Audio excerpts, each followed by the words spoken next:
ಡಿಸೆಂಬರ್ನಲ್ಲಿ ಕಲಬುರಗಿಯಲ್ಲಿ ಬಾಣಂತಿಯರ ಸಾವಿನ ಪ್ರಕರಣ ಸಂಬಂಧ ಮರಣೋತ್ತರ ವರದಿ ಕೊಡುವಲ್ಲಿ ಪೊಲೀಸರು ಎಡವಟ್ಟು ಮಾಡಿದ್ದಾರೆ. ಮೃತ ಬಾಣಂತಿ ಬದಲಿಗೆ ಮಗುವಿನ ಮರಣೋತ್ತರ ವರದಿಯನ್ನ ಪೊಲೀಸರು ಕೊಟ್ಟಿದ್ದಾರೆ. ಬ್ರಹ್ಮಪುರ ಪೊಲೀಸರ ಎಡವಟ್ಟಿನಿಂದ ಮೃತ ಭಾಗ್ಯಶ್ರೀ ಕುಟುಂಬಸ್ಥರು ಕಂಗಾಲಾಗಿದ್ದಾರೆ.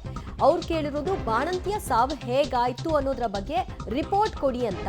ಏನಾದರೂ ಆರೋಗ್ಯದಲ್ಲಿ ಏರ್ಪೇರ್ ಆಗಿತ್ತಾ ಅಥವಾ ನೀವು ಕೊಟ್ಟಂತಹ ಔಷಧಿಯಲ್ಲಿ ಏನಾದರೂ ಸಮಸ್ಯೆ ಆಗಿತ್ತಾ?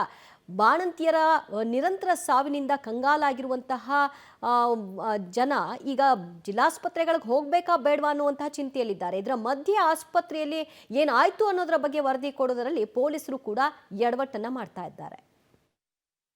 ಹೋಗಿದ್ರಿ ಸರ್, ನಮ್ದು ಇದು ಕೊಡ್ರಿ ಅಂದ್ರೆ ನಮ್ದು ಇದು ಮನಿದು ಕೂಡ ಅದೇ ನಮ್ದು ರೀ ಭಾಗ್ಯಶ್ರೀದು ಅವ್ರು ಅದೇ ಕೊಟ್ರ ಪೇಪರ್. ಏನಂತ ಕೊಟ್ಟರು? ಅದೇ ರೀ ಅದು ಇದು ಡೆಡ್ ಬಾಡಿದು ಅದೇ ಅಂದ್ರೆ ಕೊಟ್ರ ನಮ್ಗೆ.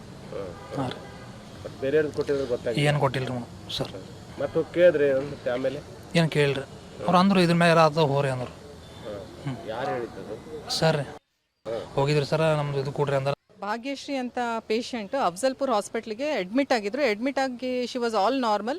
ನಾಳೆ ಒಂದು ನಾರ್ಮಲ್ ಡೆಲಿವರಿ ಮಾಡ್ತೀವಿ ಅಂತ ಹೇಳಿದ್ರು. ಯಾಕಂದರೆ ಅವಳು ಸೆಕೆಂಡ್ ಡೆಲಿವರಿ ಇದು. ಫಸ್ಟ್ 2 ವರ್ಷದ ಮಗು ಇದೆ, ಅದನ್ನು ನಾರ್ಮಲ್ ಡೆಲಿವರಿ ಆಗಿತ್ತು.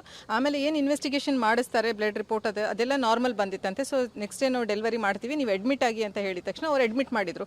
ಅಡ್ಮಿಟ್ ಆದಮೇಲೆ ನಾರ್ಮಲ್ ಡೆಲಿವರಿ ಆಗಿದೆ. ಡೆಲಿವರಿ ಆದಮೇಲೆ ಅರ್ಧ ಗಂಟೆ ತನಕ ತಾಯಿ ಆಗಲಿ ಮಗು ಆಗಲಿ ಇಬ್ಬರು ಚೆನ್ನಾಗೇ ಇದ್ರು. ಅರ್ಧ ಗಂಟೆ ಆದಮೇಲೆ ಇನ್ ಬಿಟ್ವೀನ್ ಅದೇನು ಸಲೈನ್ ಏರಿಸಾದ್ಮೇಲೆ ಸಲೈನ್ ಫಾಸ್ಟ್ ಏರಿಸಿದ್ರಂತೆ. ಅಕಾರ್ಡಿಂಗ್ ಟು ರಿಪೋರ್ಟ್ಸ್ ವಾಟ್ ಅವ್ರ ಹಸ್ಬೆಂಡ್ ಕೊಟ್ಟಿರೋದು ನನಗೆ. ಫಾಸ್ಟ್ ಏರಿಸಿದ್ರು. ಮೇಡಮ್ ನಾನು ಏರಿಸ್ಬೇಡಿ